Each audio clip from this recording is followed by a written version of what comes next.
હવે આપણે વાત કરીએ છીએ જ્યારે તમે નવું કનેક્શન લીધું હોય ત્યારે એ કનેક્શનમાં ઓટીટી જે કંપની તરફથી તમને મળે છે એ તમારે કઈ રીતના ક્લેમ કરવા માટે. તો એના માટે સૌથી પહેલાં તો તમારે જે એરટેલ થેન્ક્સ રિચાર્જ એન્ડ બેંકવાળી જે એપ્લિકેશન છે એપ્લિકેશન તમારે ડાઉનલોડ કરવી પડશે. તેને એપ્લિકેશન ડાઉનલોડ કરીને એપ્લિકેશન ઓપન કરો એટલે એમાં લોગિન કરવાનું રહેશે. જે મોબાઈલ નંબર તમે વાઈફાઈ લેવાટાણે આપેલો હોય એ નંબરથી લોગિન કરશો એટલે આ રીતનું હોમ પેજ ખુલશે. તેને એમાંથી તમારે પહેલાં સૌપ્રથમ તમારે મેનેજમાં જવાનું રહેશે. જેવા તમે મેનેજમાં જશો એ પછી અહીંયા ઉપર જે 3 ડોટ દેખાડે છે, 3 આડા લીટા, એ 3 આડા લીટા ઉપરથી તમે ક્લિક કરીને રિવર્ઝન ઓટીટી નામનો ઓપ્શન આવશે. રિવર્ઝન ઓટીટીમાં ક્લેમ ઓટીટીઝ એન્ડ મોર, એક તો આના ઉપર તમે ક્લિક કરશો એટલે આમાં જે પણ કંપની જે તમને રિવોર્ડ આપે છે એ રિવોર્ડ ડાયરેક્ટલી તમે ક્લેમ કરી શકશો. જેમ કે બરોબર જે એડોબ એક્સપ્રેસ પ્રીમિયમ લિમિટેડ છે, ગૂગલ વન છે, પ્રાયોરિટી પ્રેક્સ પ્લે સિટી પ્રો છે, જીઓ સ્ટાર છે, એક્સ્ટ્રીમ પ્લે અને ઝી5 છે. જ્યારે આ એપ્લિકેશન તમે આમાંથી કરીને ક્લેમ નાવ કરી દેશો એટલે રજિસ્ટર્ડ મોબાઈલ નંબર નાખીને એમાં ઓટીપી નાખવાનો રહેશે. જેવું તમે ઓટીપી નાખો એવું એ લોગિન થઈ જશે. આ એક તો તમારી પહેલી રીત છે તમારે કઈ રીતના ચેક કરવું. ધેન તમે બેક આપો અને અગેન પાછા મેનેજમાં જાઓ એટલે આવી રીતના તમારે એરટેલ બ્લેક નામનો ઓપ્શન આવશે. આ તમે મેનેજમાં ગયા એટલે હવે આપણે અહીંયા નથી ગયા. મેનેજમાં જઈને જે બ્લુ એરો દેખાય છે એના ઉપર ક્લિક કરો.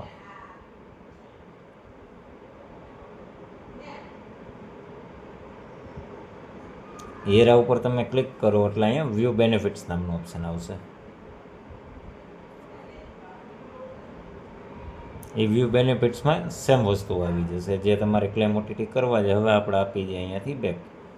તેને બેક આપી દઈએ. હવે સમજી લો કે તમે આ પ્લાન વાપરો છો. સપોઝ આ જે 30 MBPS વાળો પ્લાન છે, તમારે આ પ્લાનને તમારે અપગ્રેડ ડાઉનગ્રેડ તમારે કરવો હોય તો એ તમે આ જે ચેન્જ પ્લાન નામનો ઓપ્શન આવે છે એમાંથી તમે પ્લાન જે છે એ તમે પ્લસ માઇનસ તમે કરી શકશો. અત્યારે જે તમારે ચાલુ છે એ તમારે આ પ્લાન ચાલુ છે. આ તમારી લોકેશન ને બધું દેખાડે છે.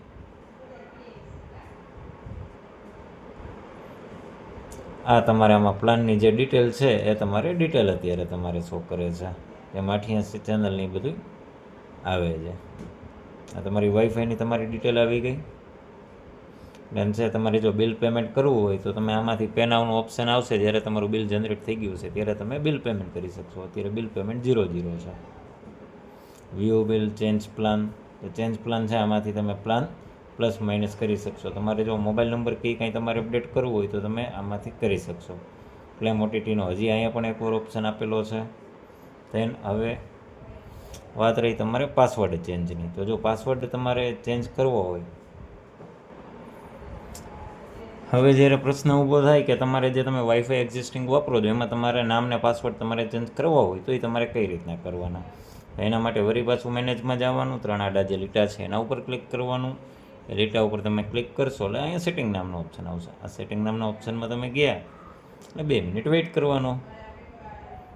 ઠીક છે. વેઇટ કરતાં કરતાં આવી જશે અહીંયા વાઈફાઈ નેમ એન્ડ પાસવર્ડ. આ જે પાસવર્ડ નહીં આવ્યું એના ઉપર આપણે ક્લિક કર્યું.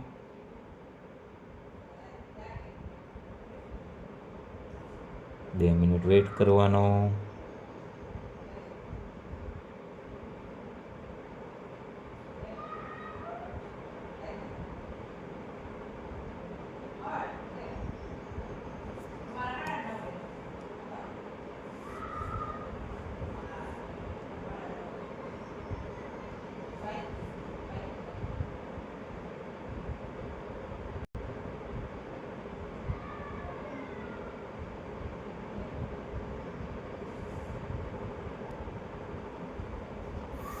લોડિંગ થશે. પછી લોડિંગ થઈને આ રીતનું પેજ ખુલી જશે. આ પેજમાં જે ઉપર એરટેલ લખેલું છે ત્યાં તમારે તમારું નવું નામ તમારે એડ કરવાનું છે અને જે નીચે જે સેટ સ્ટ્રોંગ પાસવર્ડ છે ત્યાં તમારે તમારો પાસવર્ડ સેટ કરવાનો છે. સપોઝ abc@12345 એ ટાઈપનો તમે પાસવર્ડ સેટ કરી શકશો. જેમાં પહેલો આંકડો જે છે એ તમારે કેપિટલ રાખવો પડશે. એ કેપિટલ BC@12345 એ ટાઈપનો તમે પાસવર્ડ સેટ કરી શકશો. અગેન તમારે ભવિષ્યમાં ગમે ત્યારે ચેન્જ કરવું હોય ત્યારે તમારા માટે આ જ ઇઝી ઓપ્શન છે. સીધા તમે વાઈફાઈ નેમ એન્ડ પાસવર્ડમાં ગયા, 2 મિનિટ લોડ થશે. લોડ થઈને સીધા તમે પાસવર્ડવાળા પેજમાં તમે પહોંચી જશો. 1 મિનિટ તો રાહ જોવી પડશે. જ્યારે એવું લાગે કે ભાઈબંધ દોસ્તારમાં પાસવર્ડ વધારે શેર થઈ ગયો છે તો અહીંયા તમે પાસવર્ડ ચેન્જ કરી શકશો અને પછી નવા પાસવર્ડથી તમારે લોગિન કરવાનું રહેશે. આ તમારી એરટેલ થેન્ક્સ એપ્લિકેશનની સંપૂર્ણ માહિતી છે. Thank you so much for watching.